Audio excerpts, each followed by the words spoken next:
Draft physics video. Science, physics. Science and physics. Anyway, it's this Theoria guy again, right? Theoria? So, call him that anyway.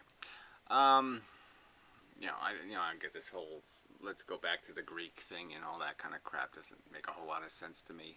People hadn't figured out what a bacterium yet. Didn't have flushing toilets. I mean, come on. Had limited perception skills. No telescopes. Come on. Anyway, give them credit for what they did with what they had.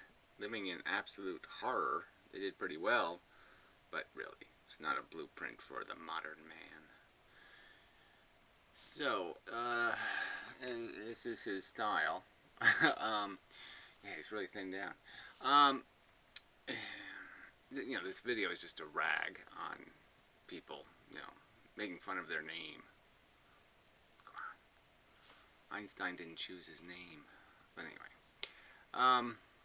So there's not too much meat in here, but I'm going to play the video anyway.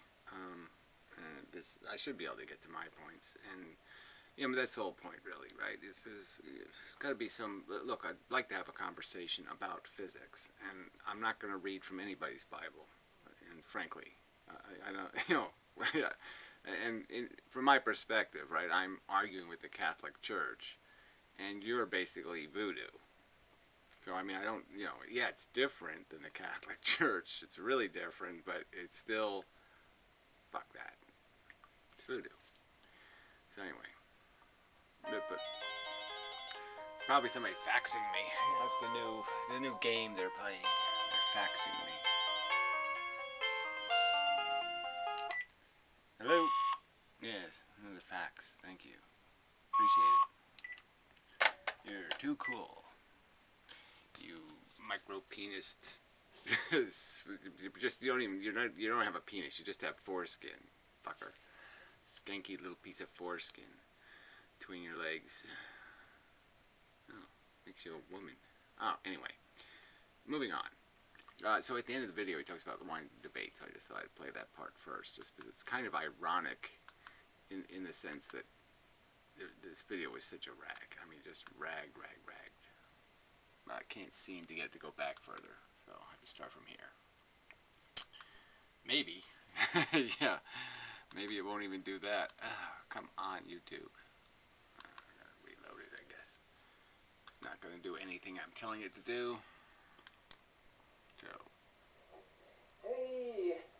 That's the beginning. I don't want to do the end. Everything is fields. There we go. And fields are not particles. Right, so he doesn't like field theory as stated because everything's a field, but it's not a field of particles. It's not a field of anything with a thing to it. It's a thing that's made of nothing. The woo woo woo woo woo woo, and the woo woo is going woo woo woo woo woo woo woo along. So yeah, I'm arguing that, look, the idea of the field, okay, some field theory is actually almost rational, where they actually pixelate the entire universe, and they say, look, the idea is each location in the universe has a vector, and they almost got it there. And if they just give that vector a movement at the speed of light and recognize that that vector collides with all the other vectors, and there's a constant interaction taking place, even in empty space, there's a bunch of action happening, but it's not action that makes sparks. There's no little pieces that fly off. It's just complete interaction in and of itself. No heat involved, nothing involved. It's just a transfer. One thing goes this way and one thing goes this way. Two things leave going this way and that way, but what they really did was bounce off of each other. Well, anyway, and that if you do that in a vacuum, the speed of that interaction is what we call the speed of light. And the dirtier you make the environment, it'll be some lesser speed. The more interactions, the slower the speed. The speed of interaction is the speed of light. And that could be for two different reasons, but I won't get into those, because those are subtleties. Thank you. Come again. This will take forever, probably. And oh, by the way, if you'd like to debate me on any one of these things that I've mentioned in this video... Yeah, I'd like to, but I can't draw a picture of them. I can't do anything with them. I can't make anything of them. I can't figure out how mechanically what you're saying works. I mean, you just described a photon. I'm sort of thinking, well, maybe he thinks the frequency is built into like little wheelie round parts, or the coaxial cables are really short, and then there's a whole bunch of little short coaxial cable. I can't make anything out of it. I can't make a mental image. I can't give it any structure where I can say, okay, no, I don't think, it's no way it has fins like that. No. I can't, how can I argue it? It's too amorphous. It's too vague to make anything out of it. I've spent more time and research on field theory than everybody watching my channel combined times 1,000. Well, I think that's an exaggeration. I really do. I mean, there are, I'm not saying that people watching your videos, obviously they're uprating this kind of drivel. So yeah, I don't think they know too much about physics. Yeah. Tesla was, he was a nice guy and all that kind of crap, but fuck, come on. This conspiracy theory that somehow the government stole all Tesla's great ideas. I mean, Tesla hung out with Mark Twain, for fuck's sake, one of America's best writers. He couldn't explain it to Mark Twain and have Mark Twain write it up for him? Fuck. Love to debate, and by debate I don't mean argue, I mean debate. Well, I don't know what that means. Debate is you're going to make fun of Einstein's name and then quote Tesla making fun of his hair, and gee, that's such a great debating tactic. I'll just make fun of him. I'll demean him by talking about how fat or short he is. Wink, wink. And please, amuse me and yourself by let's engaging in a debate on field theory. Because right. Well, I'm not going to defend.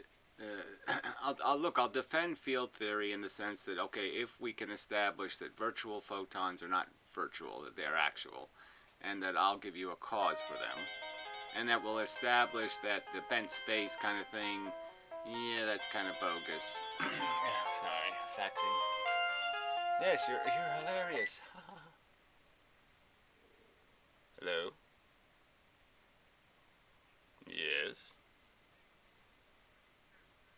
Oh, he's from Terrapin. Yeah, how am I doing? I'm not taking phone calls today. That's how I'm doing. Yeah, some other little spammer. World full of liars. I love when they ask me, how you doing? What? Like, you actually give a fuck, you cunt. You call me up and ask me how I'm doing insincerely? I hope you get run over by a truck today. That's what I hope. Your wife and your kids too, motherfucker. You're scum. You're going to ask me insincerely how I'm doing? And we let this crap walk the earth? I know lizards who aren't rude enough to ask me how I'm doing insincerely. Whole nother theory. Humans suck. You want to debate that theory? as I love to debate it, and I guarantee you, I will destroy you. And yeah, okay. Like I said, as long as we establish, I'm going to argue that there is a field of particles, that they function kinetically. That is, they just exchange directional information. They bang into each other. The thing going that way ends up going that way. The thing going that way goes that way, and that's it. Nothing else. No pieces fly off, no half moves, no quarter angles, none of that kind of crap. Complete interaction. One thing exchanges identity with the other thing, period. And that's what the field is made out of. And that field creates gravity and it creates magnetism. And the only distinction is this polarization thing. Okay, so it's a frisbee. This is the field. The field is made of a gazillion, zillion, zillion times a zillion, zillion little tiny frisbees. Okay, they can fly this way or this way or this way, or this, any kind of angle. They're coming at you, edge on. They're moving the speed of light, in the sense that every time they have interaction, it takes a quanta of time. And, what else? They have a straight vector. Their vector never changes, essentially. Because even when they interact, something's still going the way they're going, technically. Unless they interact with a solar system, an atom, then they can have their direction changed. But that's the only way. That's the only way you can terminate the destiny of a frisbee. Is it has to hit a solar system. It has to hit something orbital. And then the orbit will throw it anywhere it chooses based on time when it decides to release it. That's the only way direction can be changed.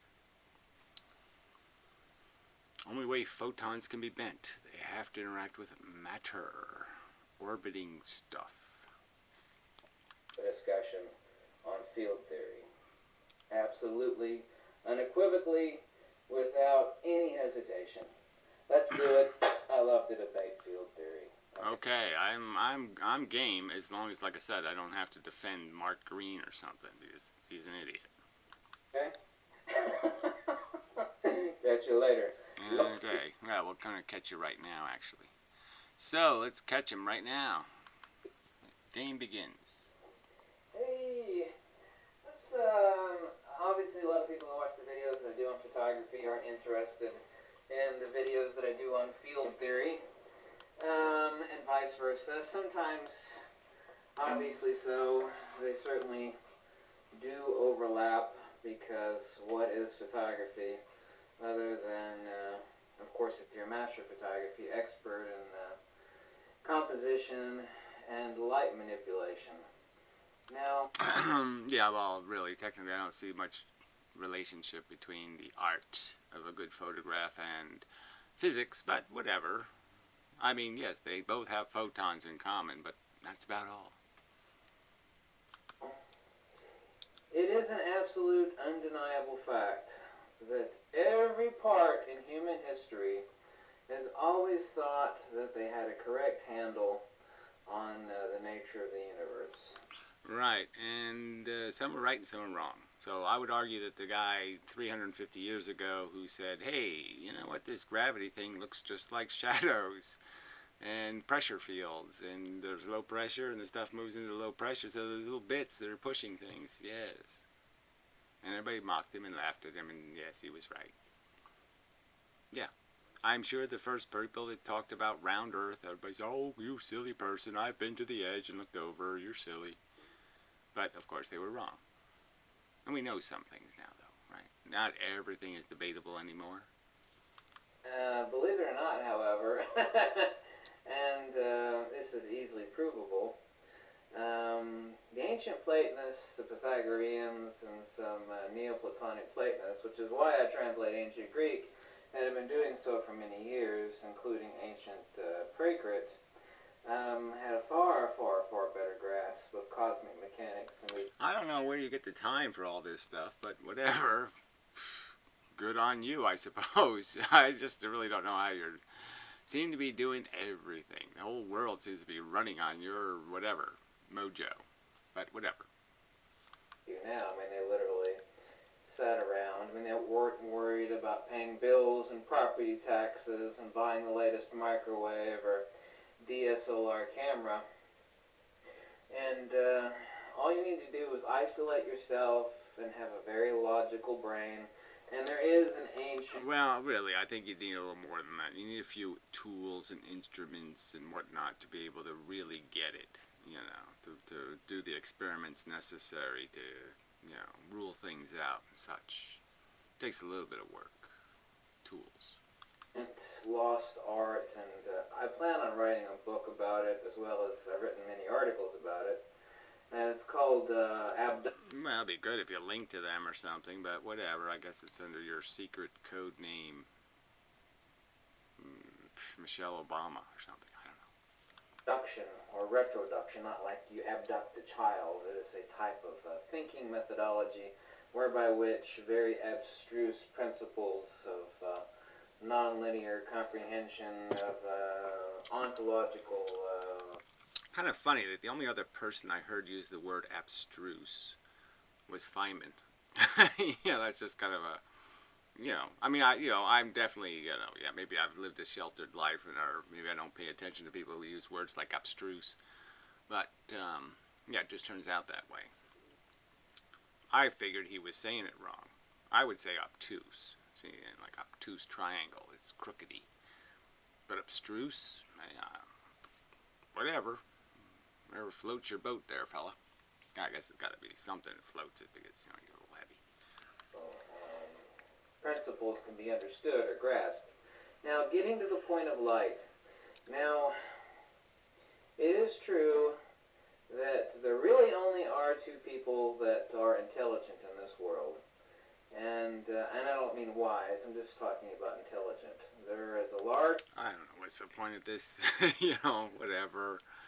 Trying to quantify the human contributions in such a manner just doesn't seem to be much point in it. But go ahead, play your comparison game. Group of sheep.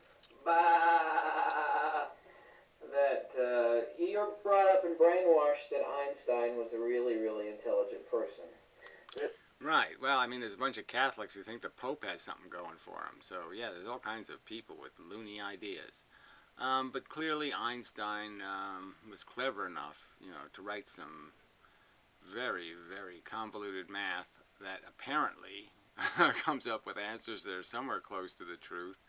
So, good on him for that. But, yeah, the theory behind it, he pretty much admitted he hadn't advanced his understanding. Right 2 years before his death, he stated, I hadn't advanced my understanding of photons one iota in the last 60 years, or whatever he said. It's pretty much a statement right there that, yeah, I'm still confused. So you want to argue with a guy who's basically saying, yes, I'm still confused. We don't have the answer yet. It turns out that Einstein was a moron. By the way, in German, it just seems a little excessive, but I think Einstein was fundamentally wrong. E equals mc squared, got it. Bingo, bang, good one.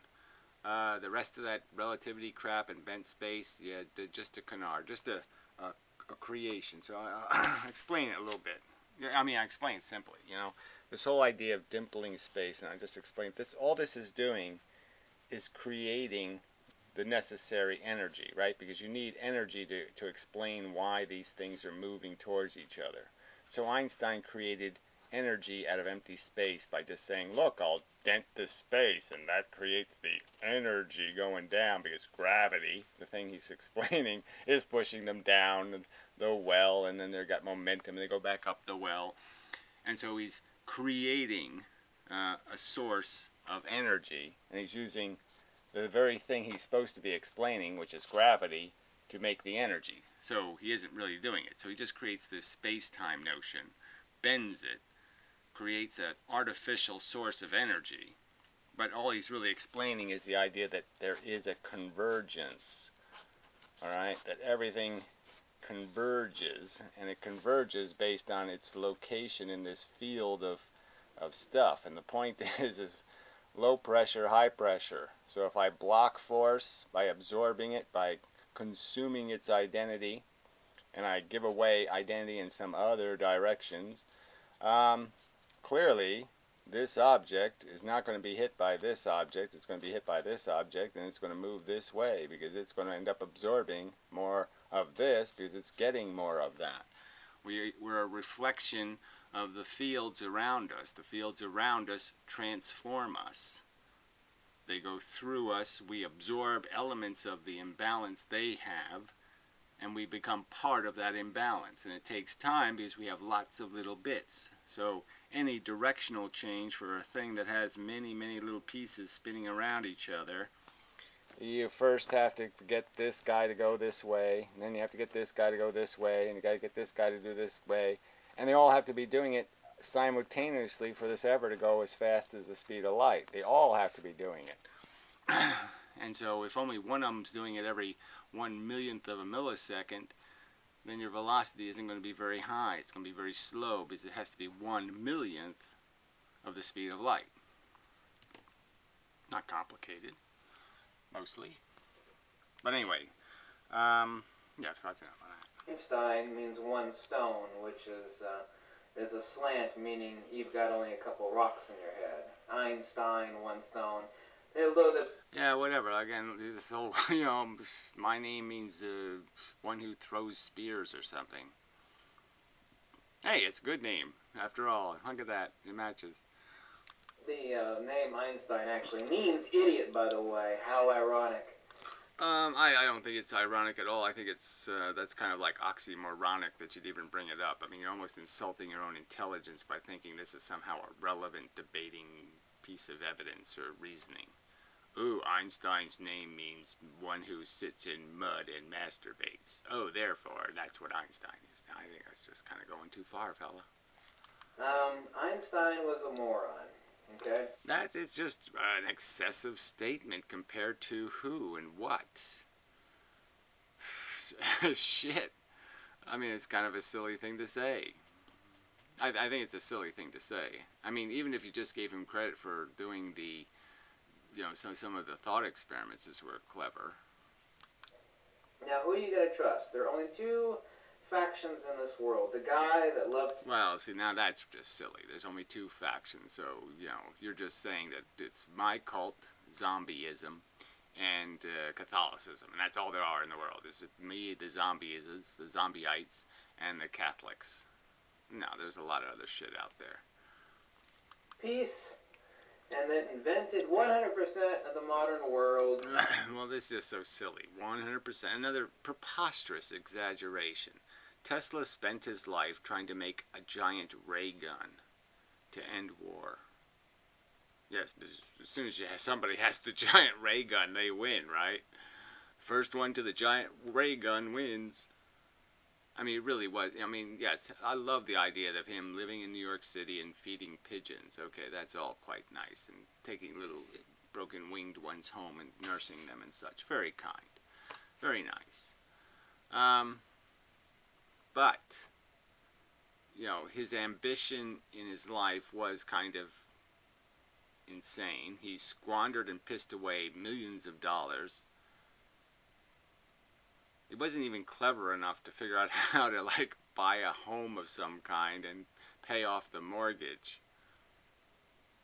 Lived out of hotels and ate at restaurants. It's not very good financial planning. And that would be Nikola Tesla, okay? The guy that actually understood much of how the universe works. Right, okay, so I'm supposed to believe he understood how the universe works, and then we would all believe that somehow, someday, they're actually going to create some kind of ray gun that doesn't create any kind of friction. It just creates this huge, giant energy transfer, instantaneous zapping. No, it's never going to happen. The physical force dynamics are there. A lot of energy has to go in. And if you shoot the thing in the atmosphere, you're going to burn the crap out of it. Unfortunately, two gigantic trunks of dynamic theory of fields was lost forever, and is admitted. So again, this is one of these conspiracy theories. Poor Tesla didn't get a chance. The guy lived to be 90 fucking years old. He knew, like I said, some of the most famous physicists and thinkers and philosophers of his time. Mark Twain, again, great writer. If he had something to say that he could put in some kind of rational conception, I think Mark Twain would have loved writing a science book paper for him. I think he would have enjoyed it very much, but I don't think he could understand what the fuck he was talking about. To be owned by the government, and I forget what laboratory they admitted holding it at, but they won't release it. Yes. That's kind of a vague conspiracy. Well, it's some laboratory somewhere, and they admit they haven't given it all away. No, they've admitted that they stored it, because obviously it had some significance in terms of Tesla was basically talking about making ray guns to blow up the Russians.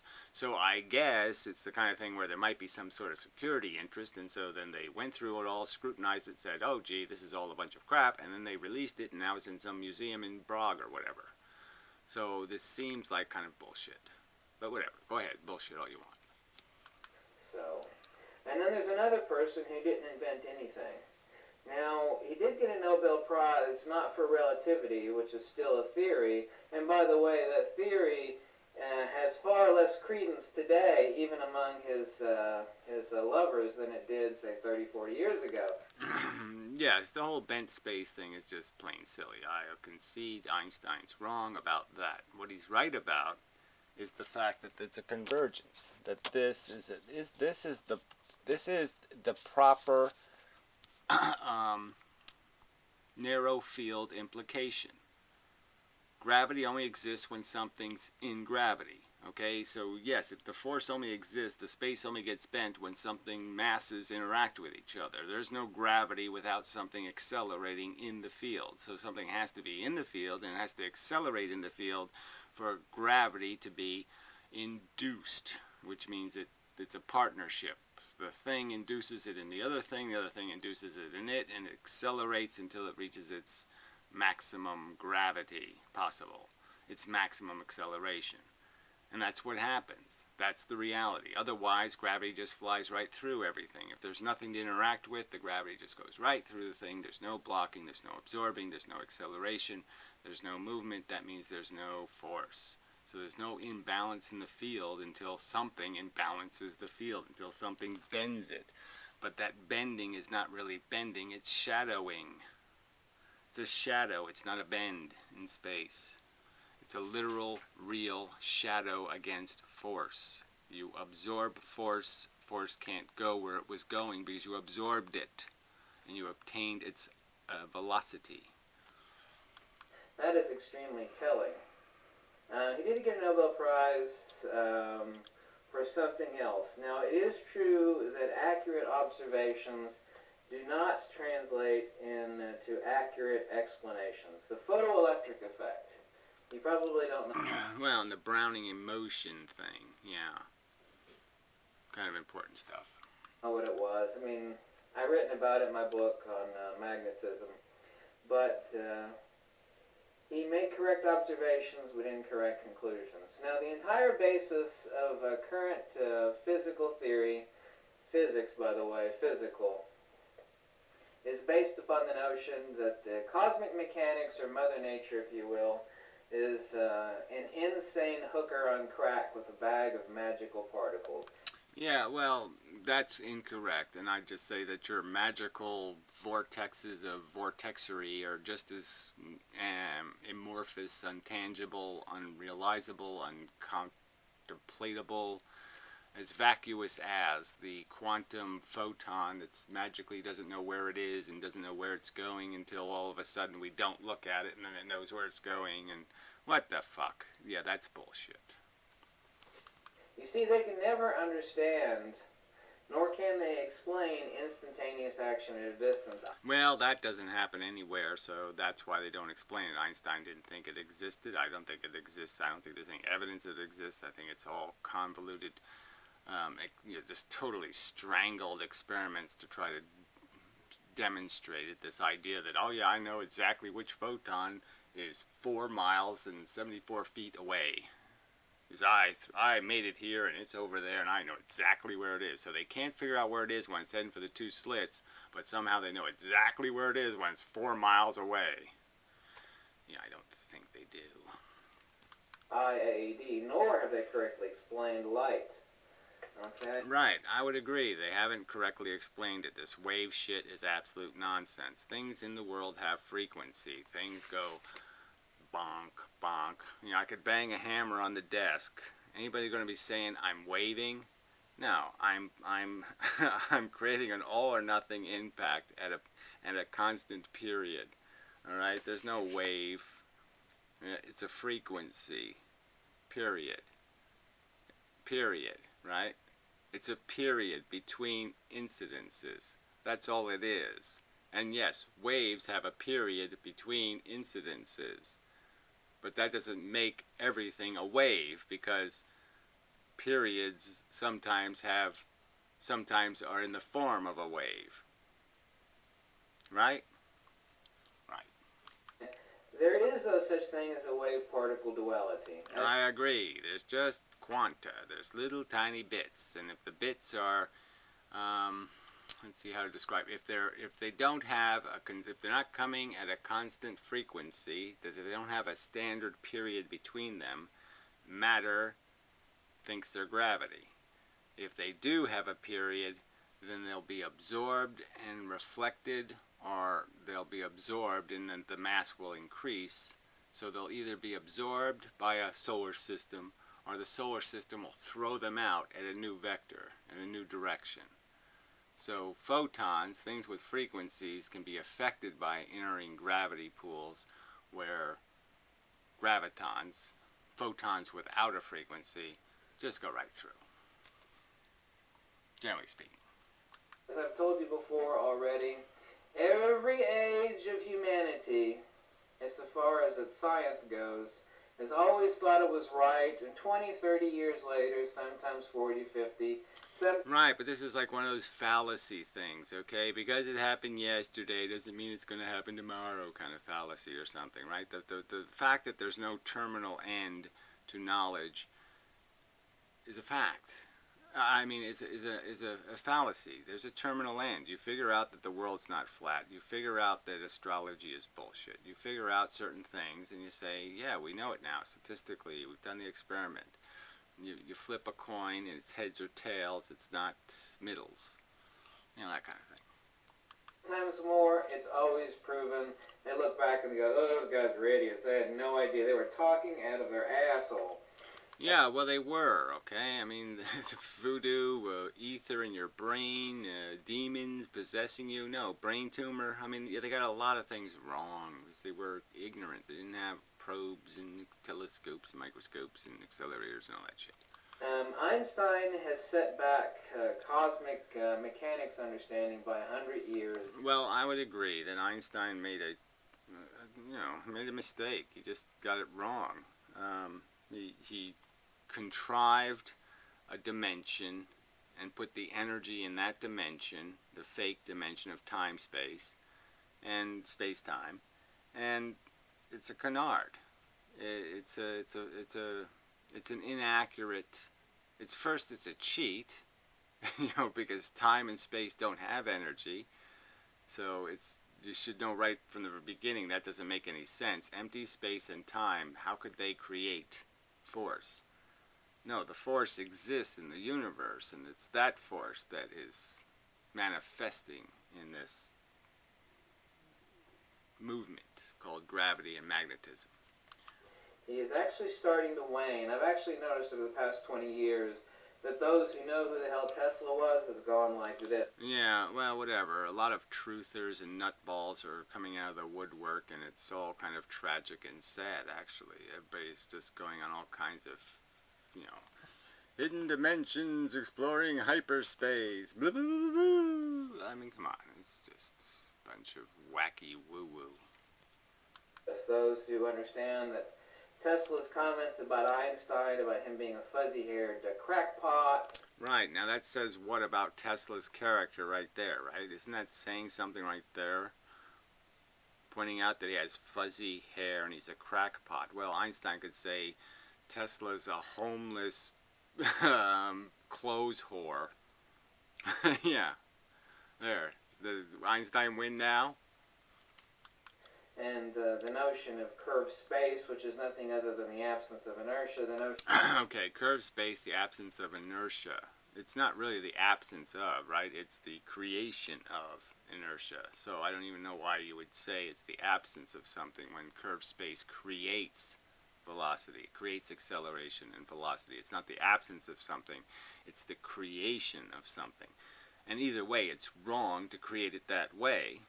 To use the very force you're explaining to create the energy, you're creating an excuse for its existence. You're manufacturing it out of something manufactured out of the thing you're supposed to be manufacturing the thing out of. You're making chickens out of chickens. You're not bothering with this egg thing. that is something, that acts on something, is an absurdity. It is something that acts on something. Well, again, space acting on something is idiotic, true. The fact that there's a field, an energetic field of bits surrounding everything and forcing solar systems together and forcing galaxies together and forcing atoms together and forcing electrons into a thing and forcing protons into a thing, and yeah, that's real. is equally the case that I could say a shadow would make someone cold if they sit in the shadow of the sun, but I cannot reify absence as something that does something. No, I can't reify absence as something that does something. Well, you can if there's something on the other side of the absence. So you can understand it if it's I don't know, a wing on a plane. You could understand it. You can understand a bullet firing. You understand pressure differences. That the bullet doesn't go flying out of the gun because there's an absence in front of it. That it's going out of the gun because there's an excess behind it. Yeah, and where it's the same way gravity works. You don't smash into the earth because there's nothing. Well, it is an absence, obviously, but by Einstein, it's a presence of something. So this is the contradiction. But clearly, there's an argument. Pull is impossible to describe. Pull doesn't work. Push, that you can describe push, because push is what's the right word for it? It's the first kind of cause thing. Push can be a first cause. Pull can't be a first cause because there's nothing to pull on. You get it? Where push is just so obvious that yes, you can have something and smash it into something else, but you can't have nothing and pull something. That is an intellectual fallacy. It is unwise, it is untrue, and it is empirically so. Vacuous mumbo jumbo. Yes, that demonstrated nothing. That was just what you call rhetoric of some kind. Just completely verbose rhetoric. Bunch of words put together, trying to say something, but saying absolutely nothing. Not viable. You cannot says you, arrogantly and such. reify absence. Again, he's not reifying absence, okay? Einstein clearly isn't reifying absence. He's pointing out that absence or deficit creates momentums in the direction of the deficit because of our intuitive nature regarding the existence of gravity and the fact that things go down into wells, okay? So as long as we have the perceptual bias of understanding that things fall down holes because we understand gravity, then we'll fall for it.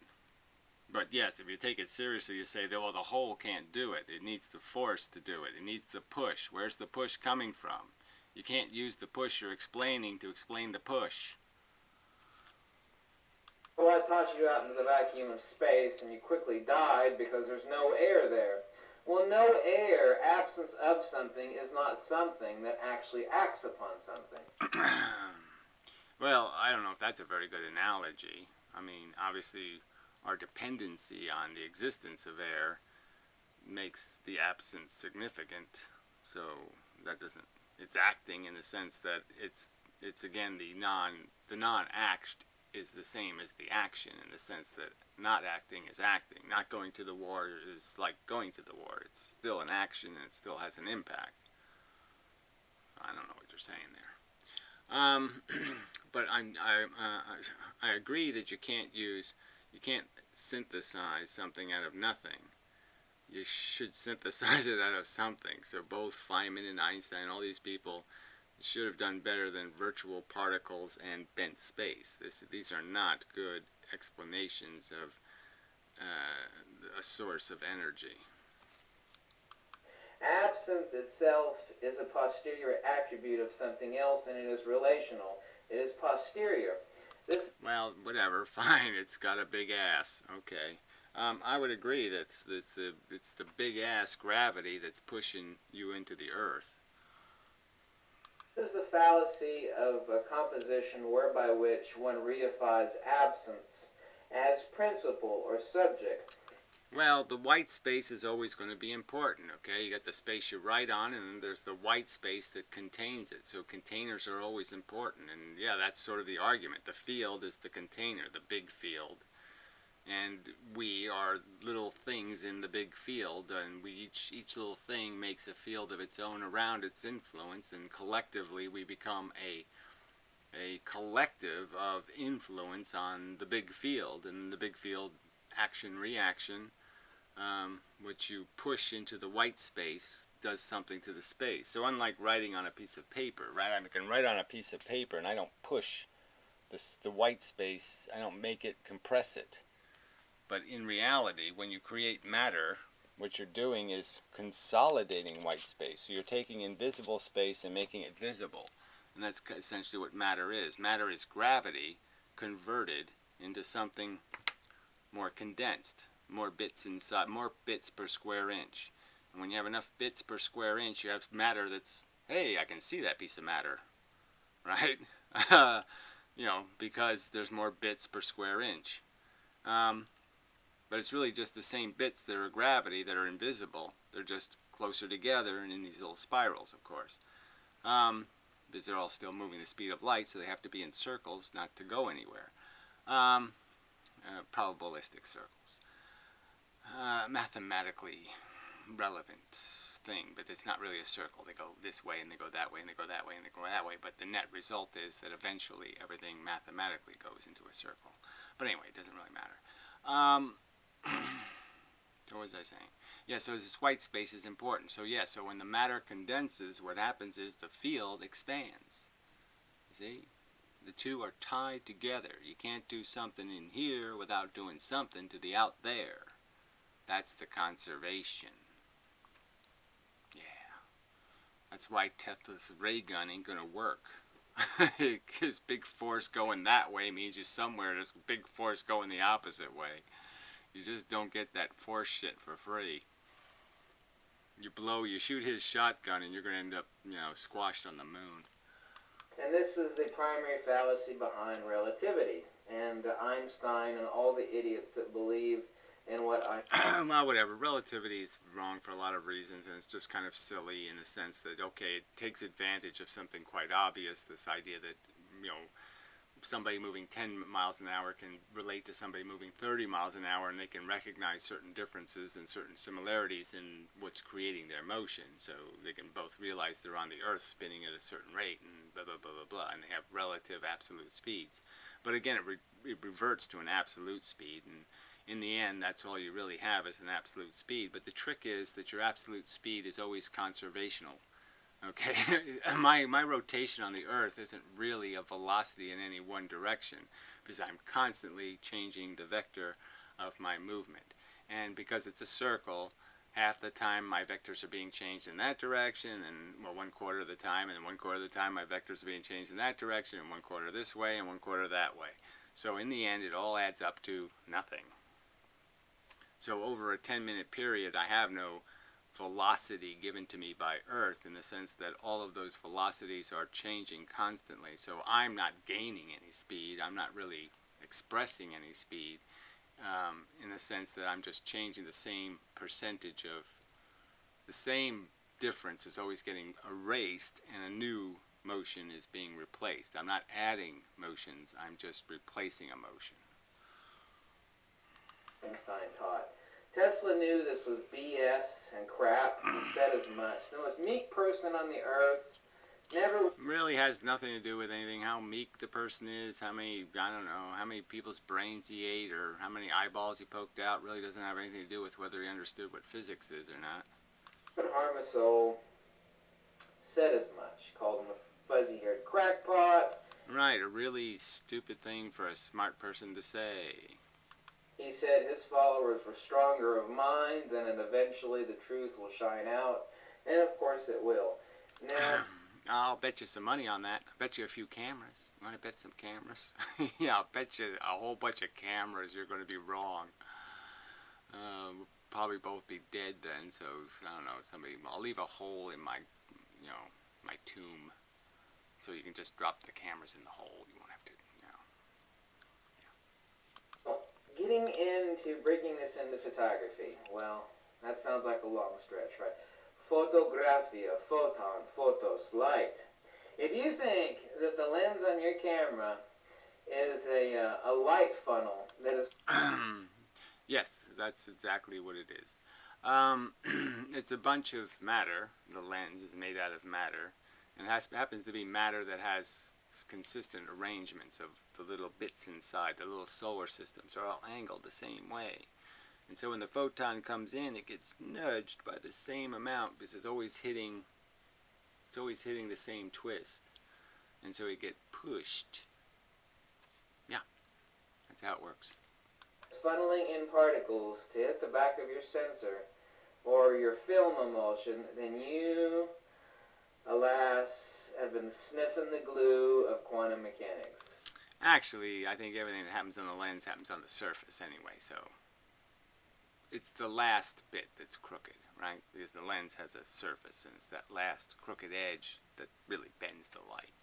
The rest of it kind of just goes straight through. Yeah. There is no such thing as a wave-particle duality. And I agree, there's no such thing as waves. Photons go from point A to point B in a straight line at the speed of light, and that's all they goddamn do, and they don't have any wave function or any of that bullshit, and if you shoot a bunch of them out of a machine gun, well, yes, they'll have a frequency, but they're not waves. It's a frequency. It's how often the quanta reaches the surface. And so the more quanta you hit the surface with, the higher the energy, quite obviously. If they're closer together, you get more bullets per second. Dar. Double dar. there is not one bit of evidence in this entire universe for a photon. Well, another preposterously exaggerated statement. In my opinion. There's no evidence for anything if you're going to say I have to have a photograph of a photon. Okay, yes, there's no photographs, but you don't have any photographs either. You don't have any photograph of your wavy, bibby, babby, booby. So what's the point of this? I mean, you're not exactly, you don't exactly have material evidence to support your case, so there's no point in you wagging your finger at the prosecution's evidence. So at least he's got some. Not one. No one has ever witnessed a photon. No one has captured a photon. I know, but we have examined the photons through every kind of, you put them in bathtubs, put them on toilet, put them everywhere, and seen what happens, and whether there's any poo in the bowl. So, we kind of know what photons are doing. They're just wrongly describing what's influencing the photons, and since they think the photons are all full of a bunch of information and doing something, calculations and all this shit, when really, no, the solar system, the photons flying through, is the thing fucking the photon up, quite obviously. There's not one single shred of evidence on this entire Earth, present or hence, for the existence of a photon. Well, an energy corpuscle there is evidence of, okay? So I just don't think you can deny that photons are a component of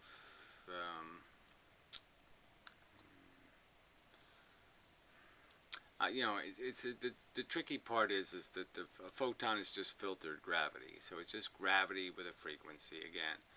And it's a very small, tiny percentage of gravity. I mean, the amount of gravity compared to the amount of photons is like, trillion to one kind of thing. Preposterous numbers.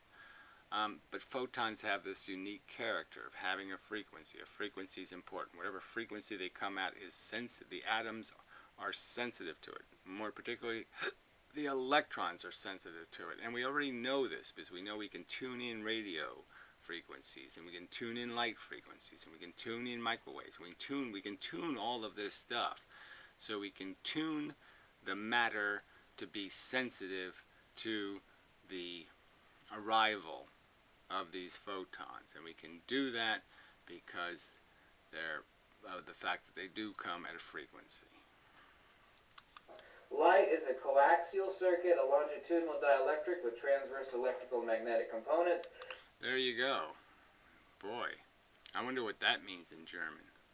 Stupida factaria. I guess that's Italian. Whatever all that mush was. That's some title. Gee. No, photons are little bits, little corpuscles, as Feynman would say, as Newton would say. Corpuscles that go from point A to point B in a straight line at the speed of light. Just like the coaxial cable that feeds from your satellite dish to your TV. So that makes sense, right? Light's a coaxial cable, so the sun's shooting a coaxial cable at me. Except there's no cable, there's just the electricity, let's assume. And it's coming this way and then it goes back, so there's a constant feedback between me and the particle or something like that. So even though, like, the little bit of the universe is 15 billion light years away that shines a little photon here, and it finally gets here after that little bit of the universe, already supernova, blew the fuck up, is gone, somehow the energy connection still exists. Somehow the feedback loop still exists, even though it's blew up billions of years ago. Hasn't existed for billions of years, and somehow that photon's still here. How come? How come the photon's still alive? So on and so forth. A coaxial cable, transverse electrical magnetic components, and a longitude. Yeah, well, see, that just doesn't mean anything. So what is it doing? This loop-de-doo loop? Is the freak, like, say it's like a little tank tread and a little tank tread and a little tank tread, and the frequency is how big the tank treads are, or exactly how do I make sense out of what you're saying? How do I make a mental picture of this photony, this event, this dielectric blah blah blah blah Dielectric. Now let's get back to the idiot Einstein. Das Idiot Einstein. Einstein means idiot, by the way. Einstein, 1 stone. Yeah, whatever. Fatty, fat. He says, we are faced with no kind of difficulty. We have two contradictory pictures of reality. Separately, the particle and the wave theory, neither of them fully explains the phenomenon of light. Right, but that was Einstein's frailty, so to speak, that he didn't understand that the wave function was just a function of period. It was just a function of frequency, and there was no wave. There's no medium. There's no anything. There's a period, and the period is the definition of the function. The period is what makes it identifiable. It's what makes matter sensitive to it, is the fact that it hits more than once. It's the tipping argument. I've made this tipping argument before, but there's a perfect, say there's a thing standing and I hit it with objects. There's an actual perfect frequency I can hit it at where I will take advantage of its reaction and action. So I can knock it backward, it'll bend back forward, and then it'll start going backward, and if I hit it again just the right point, I'll knock it back further, and then it'll go further, and I'll maximize that, and I can knock the thing over that way. And that's basically how matter works, is if you hit something at the right harmonic, it has the right harmonic built into it, and your frequency is of one of those harmonics, it will catastrophically break the whole thing down. But together they do. The photon is a purely arbitrary concept, folks. Einstein wrongly... Arbitrary concept. I mean, there's just nothing arbitrary about it. It's a quantifiable unit of creating velocity and acceleration and heat, and everything we call energy can be provoked, can be transmitted through the mechanism of a photon. I concluded that light was a discrete wave packet. Well, it's kind of an accurate observation. The conclusion of... Yeah, well, I'd say it's not even close to anything accurate, because there's no... Wave is just a concept for matter that is built out of tension. So you have to have a medium that possesses the tension. And, you know, that just has nothing to do with what photons are. Photons cause waves. They aren't waves. Of course, is completely incorrect. And this is based simply upon nothing other than ancient Greek atomism, or in our modern European, what's closer to us. Right. Well, there was nothing wrong with this atomism idea. It's just that they've misidentified the fundamental mechanism or particle and misidentified its mechanism, which is just an exchange of directional information. That energy is only revealed as an imbalance in field dynamics, so that the energy is basically invisible as long as it's balanced. If there's balance, there's nothing. And as soon as there's an imbalance, that's when you see the energy. When it came from was Descartian atomism, Descartes. He called such a wave packet a light quanta. Light quanta that he refers to, which is the basis of particle physics. And here it's in das Lichtquant, yeah. Right, so he's just quantifying the fact that it has a specific amount of energy based on occurrence. Like again, they really didn't understand frequency properly in the sense that frequency is just a definition of how many quanta of energy arrives per second. Einstein wrongly concluded that light was a discrete wave packet. He called this wave packet the light quanta, or das Lichtquant. Das Lichtquant! Yeah, right. I mean, you're laughing at it, but like I said, what experiment demonstrates any invariability? Blue light, red light, then you go through the rest of the spectrum. They all have very specific energies. They don't do anything surprising. We know how much energy we have to put in to produce them. We know how much energy they transfer when they affect something. We know what they're made out of in terms of quantizing their potential to cause acceleration or velocity in matter. That's just fact. So, you can laugh at the idea of quantized energy, but it's a truth. Oh my God. Yeah. You think particles are going through your lens and striking your sensor. Those particles are photons. So I guess if you're out shooting all day, then you need to take the lens out and turn your camera upside down and shake the photons out, right? Well, yeah, that would be true if they trap them, but obviously the argument is they don't. The lens is clear and translucent, but if the lens is dirty or opaque, yes, it'll get hot. So you put filters on lenses, they're going to get warmer. You do different things, you'll block photons. Those photons can get trapped, so to speak. They can reflect back and forth. They can do lots of things like that. These are all possibilities, so you can mock that idea. But it's a truth that the less clear the lens is, the warmer it's going to get, the more light you shine through it. That's a truth. Now, I give you the quote below that Tesla made, and I found it, and It's not down there, so nothing. Poppycock. Einstein's brain fart. Maybe that's what I'll call this video. Theoria Apophasis, brain farting. Yeah. Anyway, I think we're about out of time, unfortunately. I've done more research into everything Tesla ever said more than anybody else has. I was able to digitize some of his really rare writings. Yeah, and apparently you can't make anything out of it either, right? So I guess that's, Mark Twain couldn't, so, yeah.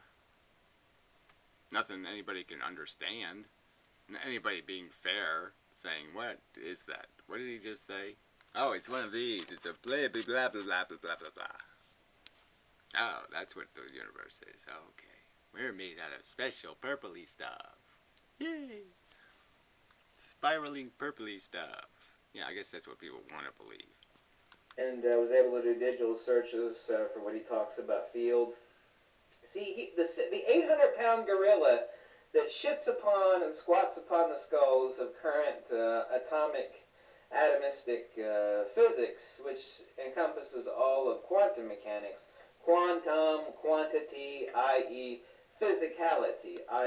Right. Like I said, they got it right in the sense of quanta. They just have misidentified the quanta. So they've misidentified the fields in the sense that they've not acknowledged.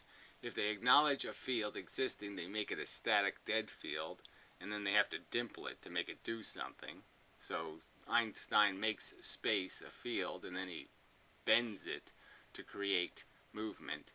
So yeah, that's stupid.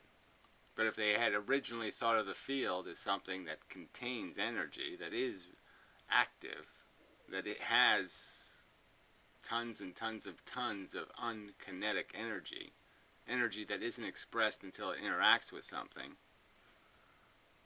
well, there you go.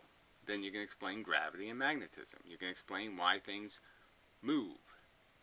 It's because the field basically pushes them. And pushing means I send something through you, you absorb it, and now you shadow something else from what would have happened. If I'm in the way and I absorb some acceleration, I've denied you those arrows.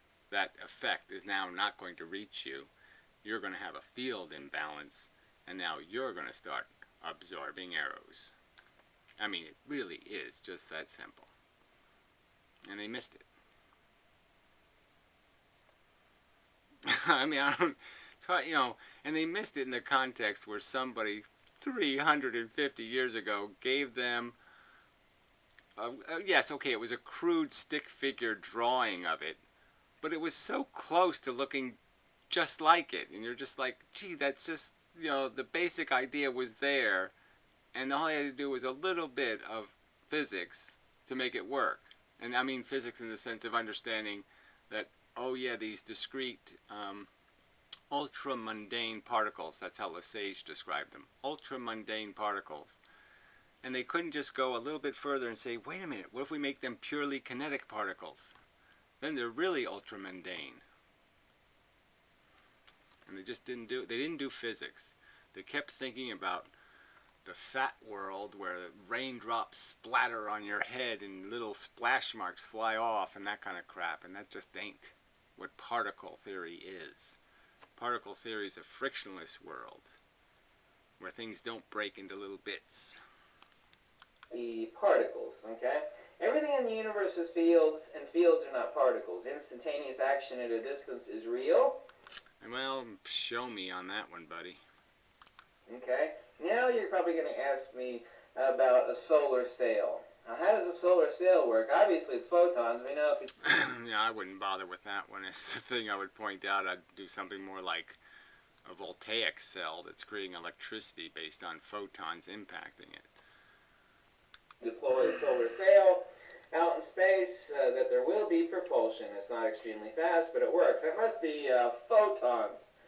No, do you know how that works? It is extremely fast if you give it just a little bit of time because of this, the idea that velocity isn't lost. There's no friction, so you just wait and you'll be going pretty fast.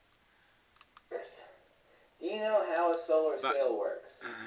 Yes, photons hit the big dish. That's what you call magnetic repulsion. And their energy is absorbed in the low direction. Magnetic permeability. Okay? Low magnetic permeability. So he's saying photons coming from the sun are low magnetic permeability, whatever that is. Somehow it's this magnetic-y thing again. Again, the whole idea of, they really made a huge mistake when they called it the electromagnetic spectrum. Because the electromagnetic spectrum has absolutely nothing to do with electricity and magnetism. It really doesn't. I mean, obviously the quanta does, but the spectrum really isn't electricity or magnetism in any shape, way, or form. Magnetism and electricity are about polarization, and they're about funneling quanta, but it really has nothing to do with the frequency of the quanta. That which is also called a superconductor is nothing other than a supradielectric yttrium barium, in the case of a yttrium barium.